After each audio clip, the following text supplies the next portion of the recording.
right, you're ready. Thank you, Esther. We're gonna dive right in. And it's really great to be here this evening with you, Dean. And I second Sue. Fantastic book full of exquisite detail. It was really. I thought you could start by telling us a little bit about who Arthur Berry was and how you found him, like how you came across this story. Well, I mean, I do a lot of research for my books if I have to, because as a writer of nonfiction, can't make it up, so I've got to find it. And that means I'm pretty adept at archives and some pretty out of the way places to find information. But I found this book in a Google search because I was looking for a new project. I had just broken up with a Victorian era serial killer because it wasn't working out for me. It was too vile. And I thought, boy, I might like the 20s and Empire of Deception. And wouldn't it be nice to find a con artist? So I put 1920s con artist in Google. And about the third or fourth hit was this Life magazine article describing Arthur Berry, who I've never heard of, as the greatest jewel thief who ever lived. And I thought, well, that's quite a lot of praise or anti-praise. And I read the whole article was there scanned. And I thought, this is an extraordinary story.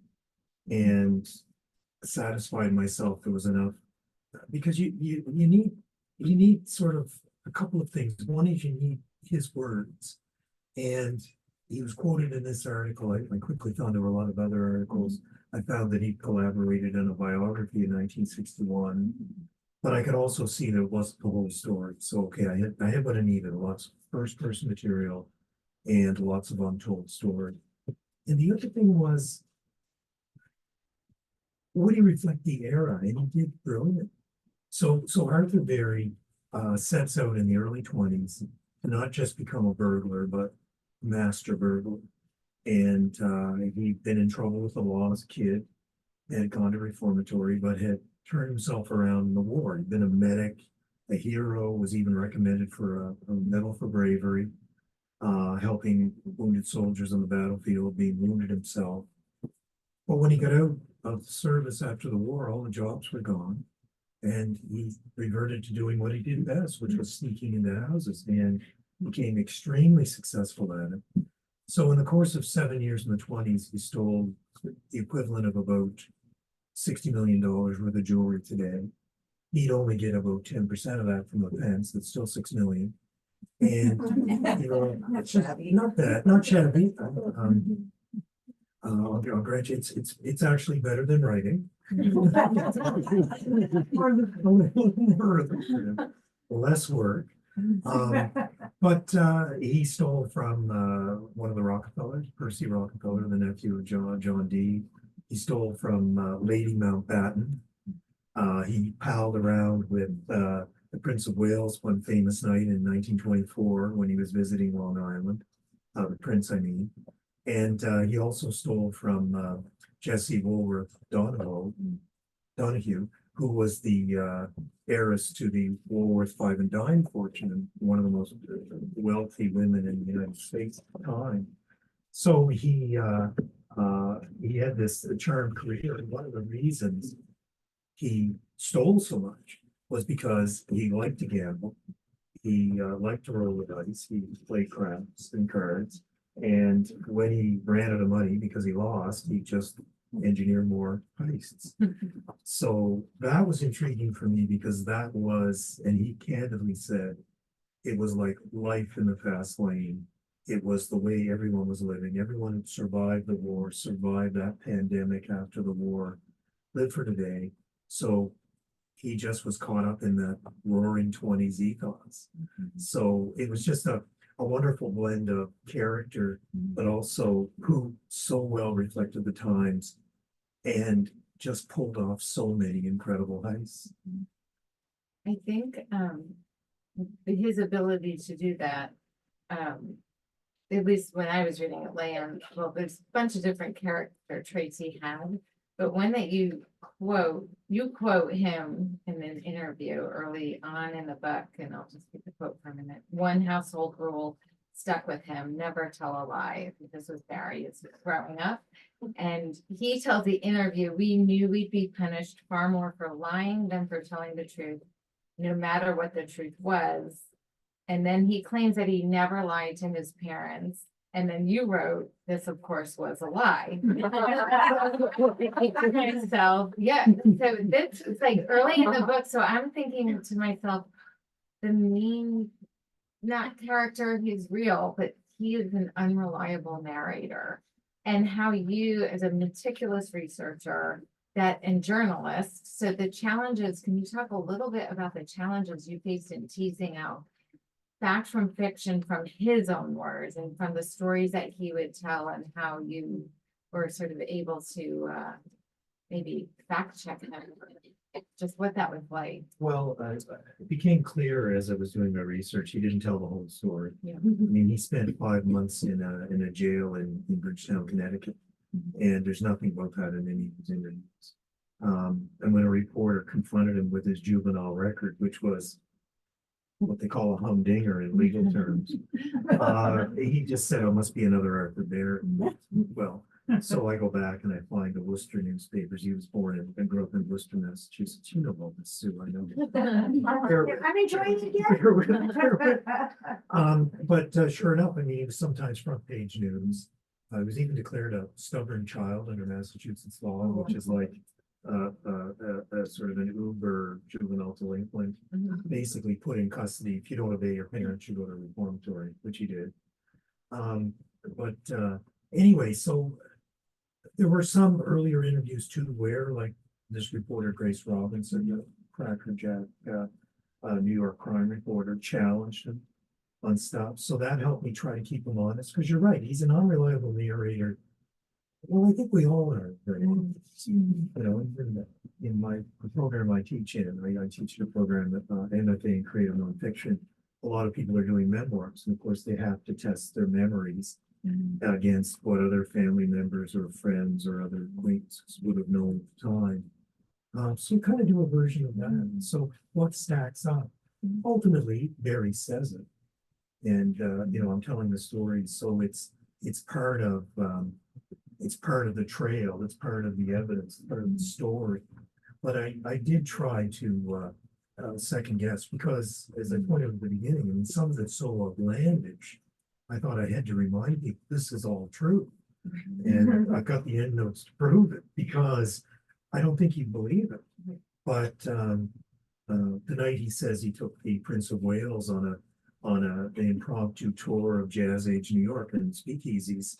Well, Grace Robinson remembered the night the prince disappeared during his visit in 24. And she interviewed Barry about it, but he didn't want to talk about it. And she basically said to him, well, I've checked with other people. I know this happened. Other people remember you doing it. And then he fessed up. So when you see that in the historical record, you feel a little better about it. But if he'd said he'd taken the Prince of Wales at 25, well, then I'd know it was made up, because before he'd forgotten the year.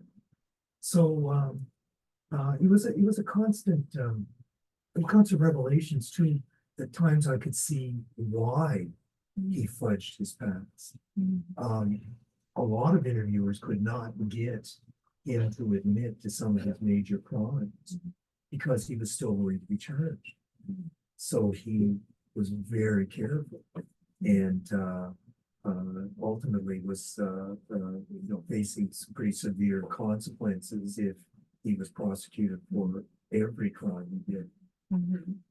And he was so careful in his planning, and he seemed to really understand that from when he first worked. I can't remember who he worked for initially. He wanted, but he already seemed to possess this mind that he could, see the layout of a house almost before he was even in the house. So he clearly was, I thought, pretty brilliant, but he has that spell, as you mentioned earlier, at reformatory school, where he was able to, or juveniles could take classes, borrow books. So I just wondered, either there were a few places where I thought he could have, taken this other path there, or later, as you mentioned, his military service, which was honorable by all accounts. He those glimmers of this other, I don't want, maybe not side, but another facet to him. Do you see glimpses of that character later in his life? Well, that's what made him so fascinating. And frankly, again, and he was such a compelling character. And I thought, you could take a guilty pleasure in rooting for this guy. Okay, they're not victimless crimes. Right. He's breaking into people's houses. He's breaking in sometimes when they're in the bedrooms, but he's gentlemanly. He wakes them up. He says, "Look, calm down. I'm just here for the jewels." And then in one case, and I mean, it was a robbery that he was accused of after the fact. But I went back to the original coverage of it, and they're talking about the guy who broke in, and I now know it's Barry. They don't. Sitting on the bed saying, to try to calm his couple down. So how was the opera? Because he knew they'd been out. He was waiting for them to come home so they'd have the jewels in the house. So he had this sort of he had this gallant streak even as a crook. But I did feel like you could also read his whole story and get a sense that there was fundamentally a good man here who made some bad choices, either forced or whatever. But I don't make bones about the fact that, of course, he could have stopped robbing at any time, but he was addicted to the lifestyle and addicted to the money and addicted to gambling by the looks of things. And he couldn't give it up. And I mean, that says something about the lure of jewels, so that the allure of jewels. But I think, and he showed later, because I can't go beyond 1929 because it's just a big spoiler alert. But he does change, and that's interesting. Yeah. I mean, there's a narrative rise, a narrative arcs, couple of narrative arcs here that again you just look for. You look for in a novel, but to find it in real life is really rare. And but I can leave it for the reader. I can present the evidence, but I do think you see a multifaceted guy who made some bad choices, but what he was good at. At least he was, if you're gonna do something, be the best. Yeah, I think He had that entrepreneurial spirit. find what you're good at, and he mastered it. And you wrote that, like, Barry understood how the system worked and how to turn it to his advantage. And I thought, so that made me start thinking about the press at the time, because he did not anger the majority of the people. It seemed to enthrall the public. And they, at least the press also, kind of framing him as a bit of a folk hero. The heists, as you mentioned, are framed as victimless crimes. And and there was even, I thought a little bit with the press at the time, that maybe the victims deserved it to a certain extent. They're either too posh, they're too wealthy, and they made I think at one haul he got more than what a New York City school teacher is earning at the time. Yeah. So there's a little bit of that going on. And so can you talk a little bit about the press's role, or as you saw it, in how he was presented to the public at the time?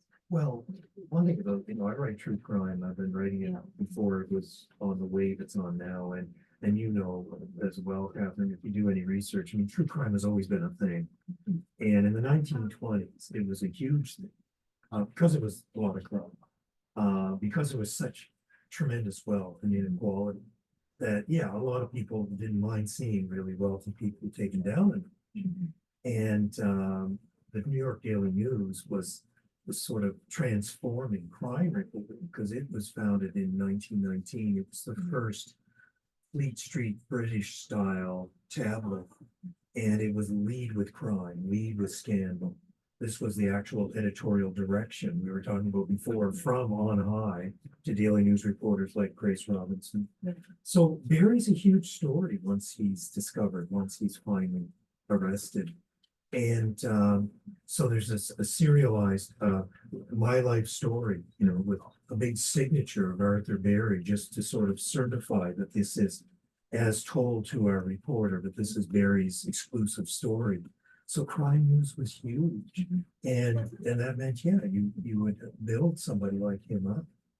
And again, another reason to just take a little care to say, is he exaggerating? And that's when my job as the author and the writer and the researcher is to make sure I'm not getting carried away with the wave as well. But I mean, as a former daily newspaper reporter for 20 years myself, I mean, I find that fascinating to look back and see people doing what I did. I covered the courts, and I wasn't quite as sensational, I hope. But it was fascinating to see, yes, how a figure like Barry was built up. But it's interesting that in the 20s, it's this gentlemanly jewel thief. But by the 1930s, life's taken a turn with the stock market crash. Crooks are now public enemies. There's a war on crime. And actually, by the 1930s, headlines are not describing him as this gentlemanly jewel thief who crashed parties in a tux so he could encase a mansion. No, he was called one of the most dangerous criminals in America. So again, it was really nice to have that sort of resonance to the times.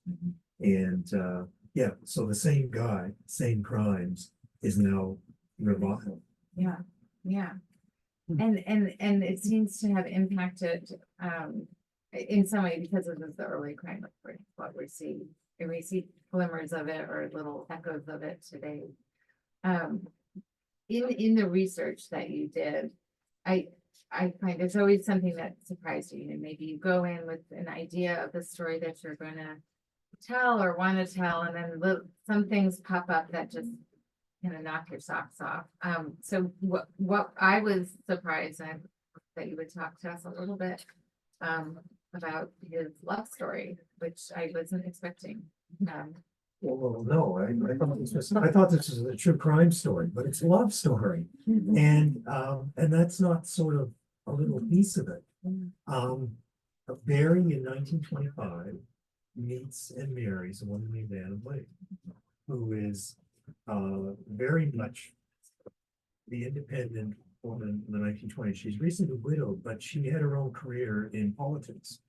She was a foot soldier in Tammany Hall, responsible for her area of New York, a number of city blocks, and somewhere between a social worker and a political fixer for a very corrupt politician named Jimmy Hines, who would ultimately go to prison 10 years later.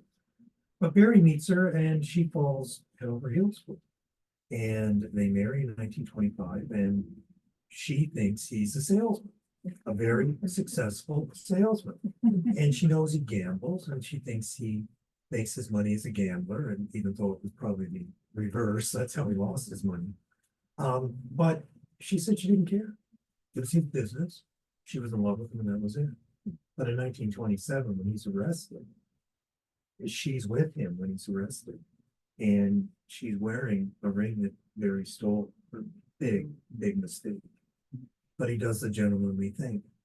Says, I confess to one of his major crimes, enough to put him away. Would they let her go? And they did. So gentlemen till the end, gentlemen to the core. Another example of a good man in here somewhere under all this crime and high living. And so what I wondered was, and then I have to say hijinks ensue after that, because Barry goes to prison, but only for a while, and Anna's a big part of that. So one thing I'm worried about is, how am I going to tell her story? Because I got Barry talking about it, but I don't have her voice. And there's some interviews that I'm finding. And then I find, when you're saying, so what surprised me? Well, it not only surprised me, but saved me, is in 1933, she did a syndicated series about her life. It only appeared that I could find in a couple of major newspapers looking through the big databases you can use now. But I'll never forget the headline. It was always the same. And it was 7 or 8 parts. My life of love and fear as the wife of master jewel thief Arthur Barry. And in it, she talked about everything. How they met, how she grew up, her political life, how she met Barry, how she fell for him. how she, like her personal reaction, her world imploding when she found out what he did, sitting in a DA's office in Nassau County, with him in chains, and how she stood by him. So that was like a really aha moment, because there hadn't been a lot written on Barry, but that was nowhere. Nobody had ever seen that. So, and you know, as a journalist, there's nothing like a scoop. If it's a century-old scoop, it's even sweeter. Yeah. But yeah, finding that because it was so important, underpinning of what I wanted to be an important part of the story. I didn't want her to just be a name or in the background. I wanted her. There's a whole chapter on it, Yeah. which I was able to mostly put together from that series, as well as the hijinks that follow. Looking after her interests. You tell me whatever you want. That's okay. I'm gonna keep reading. So I'm gonna ask you one more question and then which was Arthur, if you close, and I love this line, but Arthur Berry robbed Arthur Berry. Can you just maybe expand on that? I don't know if you can or can't because of spoilers and so forth, but I Well, just thought that was well, very poignant. Barry does go to prison for a while, and eventually will serve 19 years. So he gives up a big chunk of his high flying life. But he lived to be 81. No, he lived to be in his 80s. But 85, he died. He only died in 1981.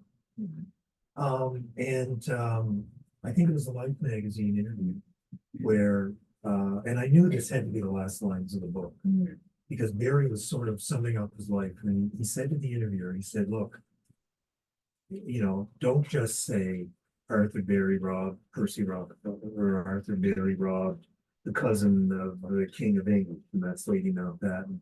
He said, you know, when you write all this up, make sure you say Arthur Berry robbed Arthur Berry. And what a sad, poignant statement. I mean, this was a man who knew what it had cost him. And again, I mean, to have a character in his own words, summing up his regret, because he lost a big chunk of his life. You might say that all of the carousing and crying he did also took up a big chunk of his life, and he ultimately lost the love of his life. So yeah, I thought that it's one of those things when you're doing a book, you sometimes know where a chapter is going to end or begin. But as soon as I saw that, I mean, I wrote the word epilogue and I put that at the bottom. Yeah, Because I knew it was going to go there. Yeah. Yeah, it was such a poignant sort of summation, a summary. And again, I'll leave it to readers, but I do think you'll see a lot of good in this man, and a whole lot of shenanigans. I think this is where I turned it over to.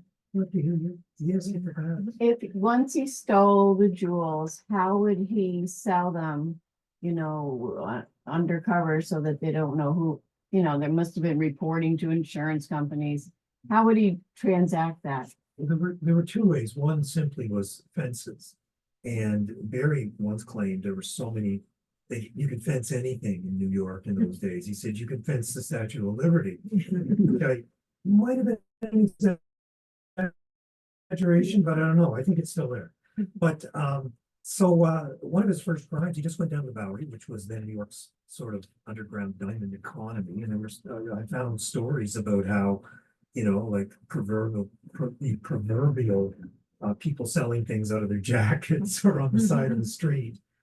And he walked into a jeweler, and he had some diamonds he pried out of the setting, so they weren't traceable. And he was quite surprised. The jeweler took it, and he thought, okay, this is good. And as he was walking out, the jeweler said, and if you have any more like that, bring them in. And then he knew. So he never really outed any of his fences. But there was another way to make money as a jeweler thief. And that was sell the jewels back to the owner via the insurance company and their unscrupulous detectives. Because the insurance companies would hire private detectives not to solve the crime, but to try to find out who's got them and pay basically what a fence would pay, 10%, get the jewels back. Well, there's no huge payment and the owner is happy because the owner gets their jewels back. There's only one problem. It's illegal. It's the offense of compounding a felony, as one of the private detectives Barry dealt with found out, because he ended up indicted on trial. That's the only, this is the Jesse Donahue Woolworth Donahue crime. That may have happened other times. Certainly Barry described it in detail, and the press of the day took a dim view of this. So you were basically you were taking one crime, committing another crime to cover it up. And so those were the sort of two main ways anyway, that he just had a network of fences that he could use. You must have questions. Loads of them, but I don't want to spoil the story. I think You go there. I- and then we'll- yeah. I think one of the couple of things that struck me is he was really very likable. He was just, and I could smell the old newsprint as I'm reading this. You did an awful lot of research, and it's really gives a lot of depth to the story, which I love. And one of the other points about the Roaring Twenties that I thought made people less law and order strong was this was during Prohibition. And Yes. everybody was drinking anyway, so they were all breaking the law in their own way anyway. So everybody was kind of flexible about right and wrong during this time period when he was in his baby. And I thought that was really an interesting way of setting this whole environment he was operating in. New York famously went from a few thousand bars to 30,000 Yes. illegal species of prohibition, to the point where I think it's the mayor of Berlin came in and was talking to Mayor Jimmy Walker, who was himself a very avid user or a patron of nightclubs and speakeasies. And the mayor of Berlin saw all the booze and said, well, when does prohibition take effect? This is in the mid-20s. So you're right. I mean, and I'm sure I made that point, just that prohibition made almost everybody a crook. Anybody who wanted to drink was breaking the law. So I think it did feed into the ethos, and the anything goes, and well, he's only robbing, and he's taking jewelry that's insured, and of course he even says, well, any woman that can wear $100,000 worth of pearls knows where her next meal's coming from. Yes. So he could even be kind of blunt about it, but that was the truth. So yeah, I think you picked up on something there, that part of that whole wild roaring 20s was a loosening of what was right and what was wrong, and the state imposed that by taking away liquor for. One question for you, because he operated in Westchester and on Long Island and other areas less so, but did you find your research was easier in some locales than other, or was it more of, depending upon how news was reported in those areas, or? The newspapers, there's so many great databases now for newspapers. And one that was challenging for me is the Worcester newspapers aren't digitized. Oh, So I had to hire a researcher because it was during the pandemic and I couldn't go down to the library in Worcester. But most were, so in terms of getting the news accounts, but then you want to chase the court record straight. And in Westchester County, I could find nothing. I could find no police records. I could find no district attorney records, which kind of made sense because only after the fact did they realize this man arrested in Long Island, Nassau County, by the Nassau County authorities was the same burglar who was operating in Westchester. So it was really funny to trace this. One of the things Barry never talked about that I had to find was he didn't talk about his minor crimes. And once he was arrested, I mean, there was a whole suspect in dozens of robberies in Westchester County, dozens in Nassau County. I had some court records in Nassau because he was indicted and prosecuted there, and those still existed, and those were great. Lesser so in Westchester, but the newspapers really helped me tell the story. And I could even see it happening in Nassau County.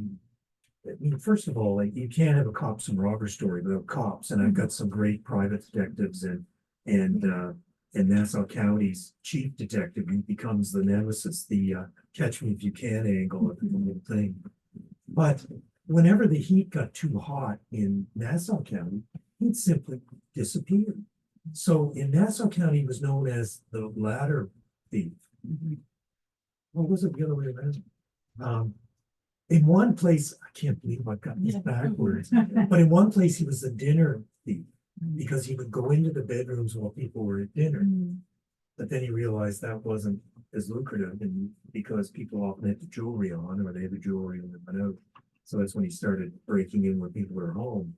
But in Nassau County, he was, or the other way around, he was the ladder burglar, known for breaking in, borrowing a ladder from the estate or the estate next door and going in an upstairs window.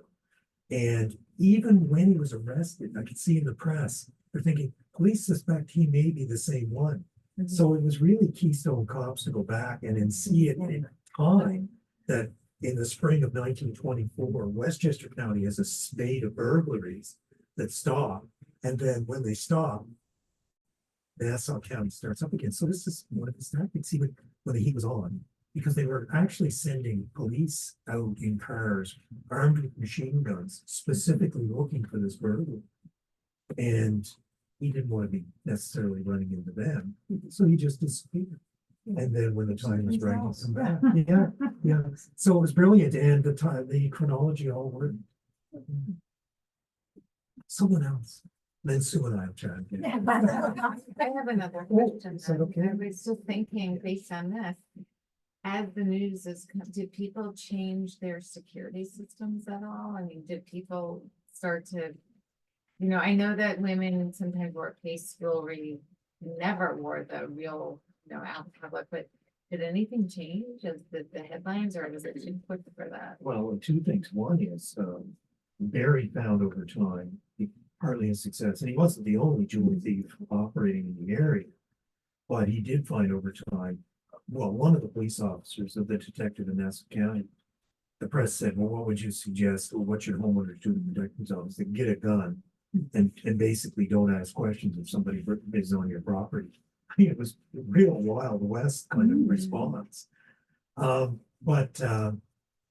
Barry had to, and this was another interesting thing, how he refined his methods, how he, got more meticulous in choosing his targets, and actually took on an accomplice, someone who could help him calm down people in their bedrooms when he confronted them. But again, gentlemen, and I love the quote from one of the socialites he robbed, who actually got into sort of a repartee with him, and she convinced him to give back these immensely valuable rings that were tens of thousands of dollars even then. And she said afterwards, and he did steal all of her jewelry, but she said afterwards to the press, I know he's terrible, but isn't he charming? So I mean, that spoke of just how, yes, it's tense. I got these two robbers in my bedroom, my husband and I basically being held hostage, but we were kind of having a good chat. And in terms of precautions, there's a quote in there from a chief of detectives in New York, who was basically frustrated by the fact that, yes, all this jewelry is being stolen. But the way he said is, part of the problem, he said, is women running around dressed like a pawn shop window. Oh, yeah.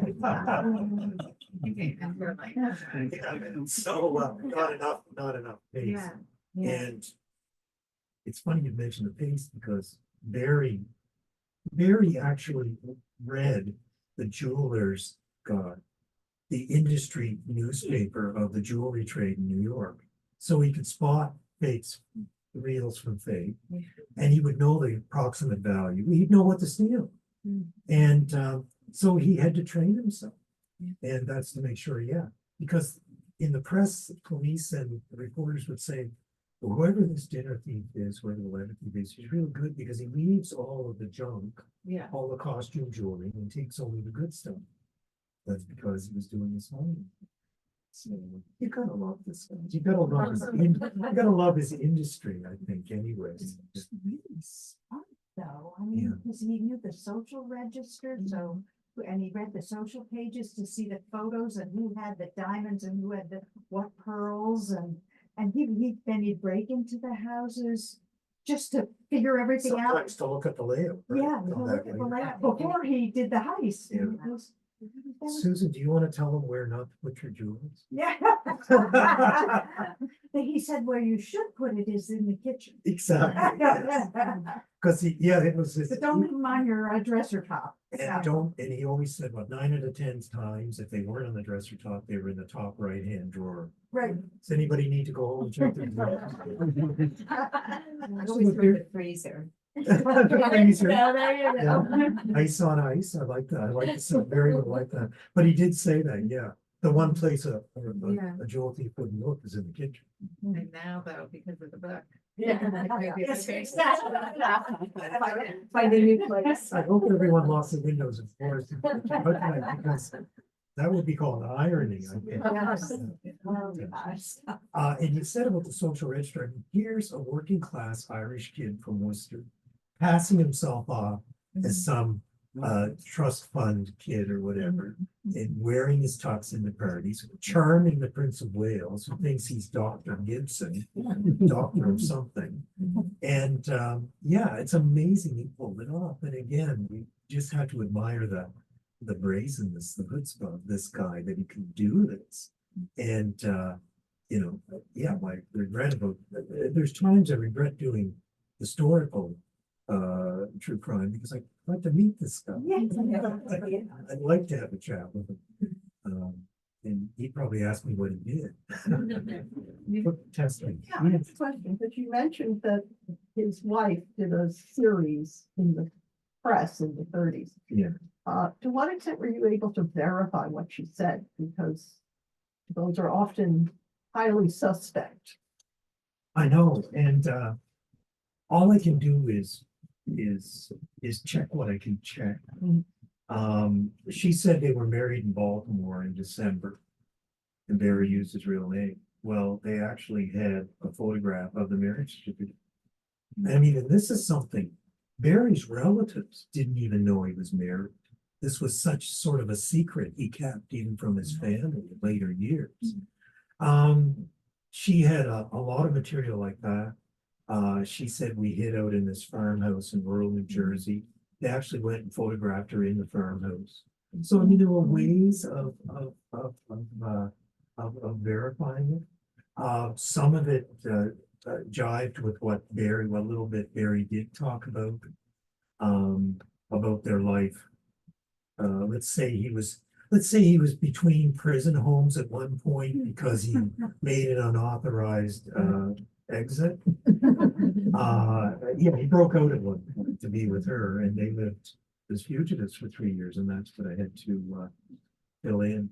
So, you know, I do my best. I mean, other than that, it is part of the story. I mean, I could say none of it's believable, but as I said, all I can really do is test it. And the chronology works, the names work, the incidents work. And it's also closer to the time it happened. And that's where, and you might find this too in your research, Cathryn, that's when you spot the big revisions of history. So I was lucky that Barry gave a couple of major interviews at the time. And then I could see and then by the 50s and 60s, when he becomes a bit of a celebrity again, I can see, okay, wait a minute now. Now I see what he's fudging, and now I think I know why. Afraid of prosecution. Never talks about his accomplice. Well, his accomplice was still alive. And even though they were elderly men, his accomplice was a very scary dude who had turned on him. So he just basically rewrote that out of history. So I had to go back and fill it in. So without being too specific, you can just try to look at what makes sense, what fits, you know, and you know, if she says we lived in this apartment in Newark. Well, I call it up on Google Street View and it's still there. So, you know, I try to test what I can. Yeah. Yeah, go ahead. Yeah. You said it became more well-known again in the sixties. Yeah. Did that have anything to do with the movie To Catch a Thief? I'm Which was, you know, Cary Grant and. No, I know, and he's such a real life Cary Yeah, Grant. he really Yeah. seems that way, that's what. Yeah. At the beginning, I have a Thinking over it. epigraph or epigram. Like, you know, you use these quotes to set the scene. For what it's worth, I never stole from anybody who'd go hungry. Cary Grant as John Roby in To Catch a Thief, 1955. More than 20 years earlier. Arthur Berry says, I only robbed the rich. A woman can carry on around a necklace worth $750,000. She knows where her next meal is coming from. I wonder if, Like, who wrote the screenplay had knew about Arthur Berry's life. Because in Um, that period, there were a number of very successful movies, To Catch a Thief, Topaz, a number of movies about. To Catch a That type Thief of- was yeah. 1955, and that was in the late 50s. A reporter named Neil Hickey found him and did a two-part series on him for a magazine. And then ultimately expanded that into a book in the early 60s. And he was also appearing, the Life magazine was the mid-50s. Right. At this point, he's living a quiet life.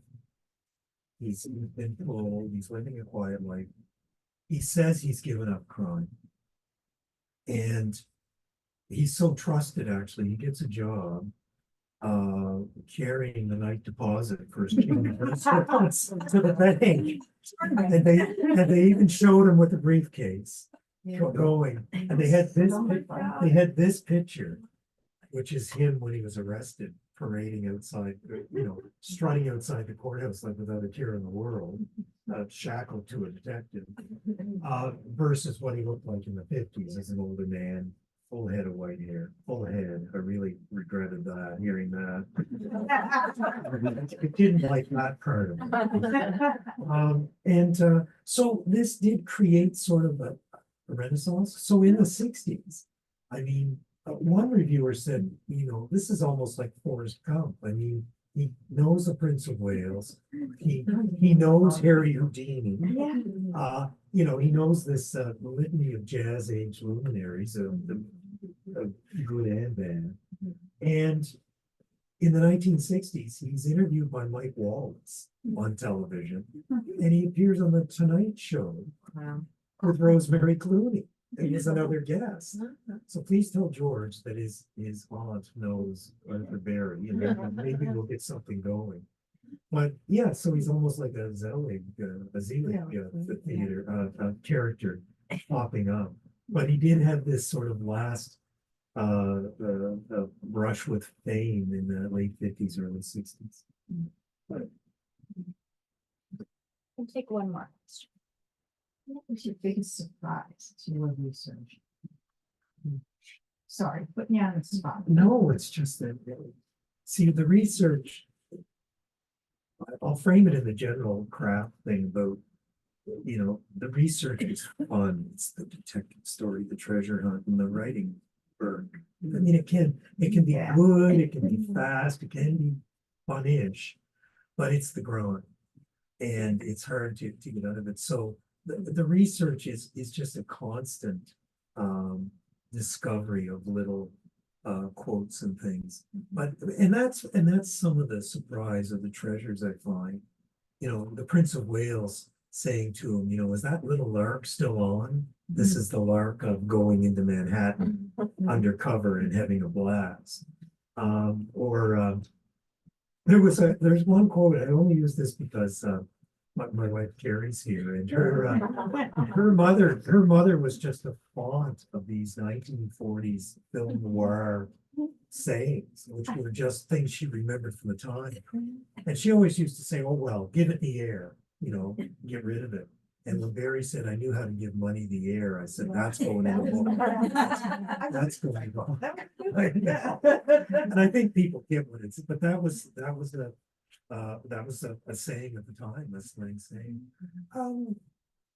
I guess the biggest surprise was how much of this outlandish story was verifiably true. Yeah. So let's put it that way. But yeah, he claimed to have,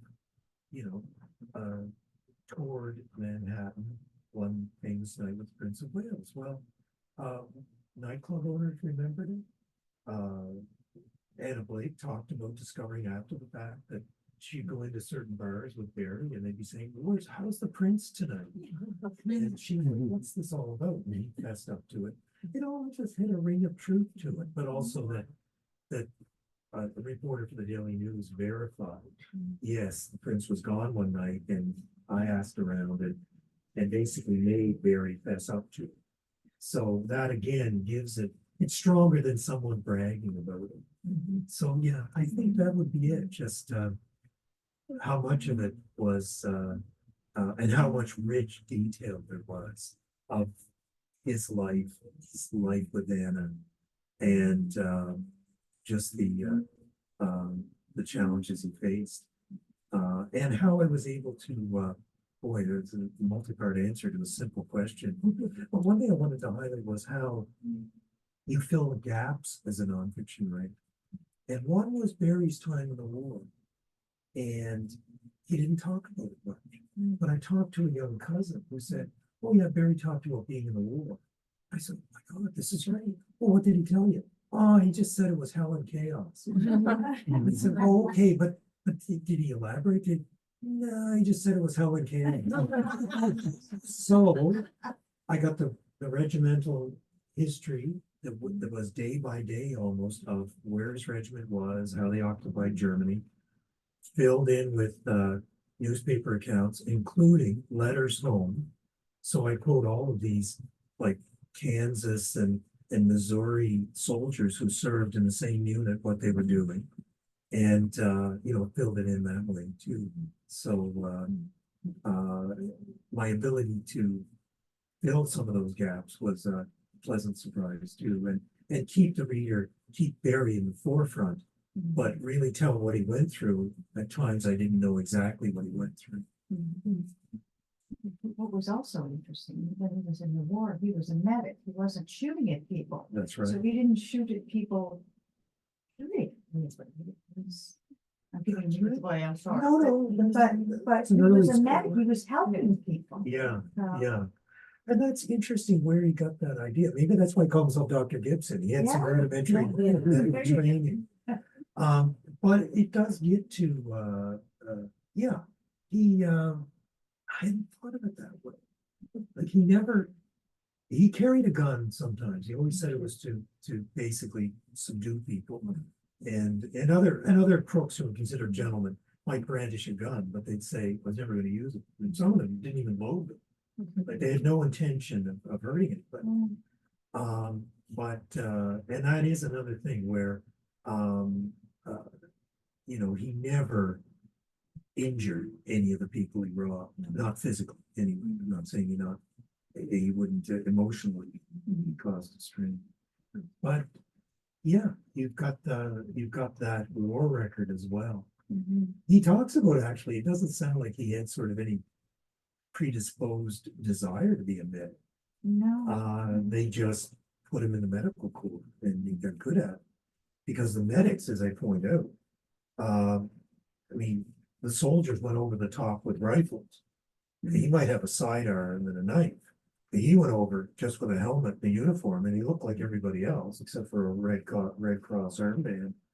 And medics, the casualty rate of medics was horrific because they were out there in the midst of battle, basically right behind the guys with guns, trying to pick up the pieces as men were shot ahead of them. So yeah, really brave guy, but yeah, did not shoot back by any account. Yeah. I'm so glad you came. I really am sorry to put you in the spot. I really No, appreciate it. Great I question. really have been enjoying the book. So thank you. Okay, well, thank you. And thank you. Yes, thank Yes, you. thank Thank you for being here, both of you. This is wonderful. And thank you to all of you for joining us tonight. So we do have copies of the book, as well as, one backlist title at the register up here. So if you're interested in purchasing it, you can do that now. And then, Dean will be signing copies of his book right here. So you can line up here to have your book signed. Great job.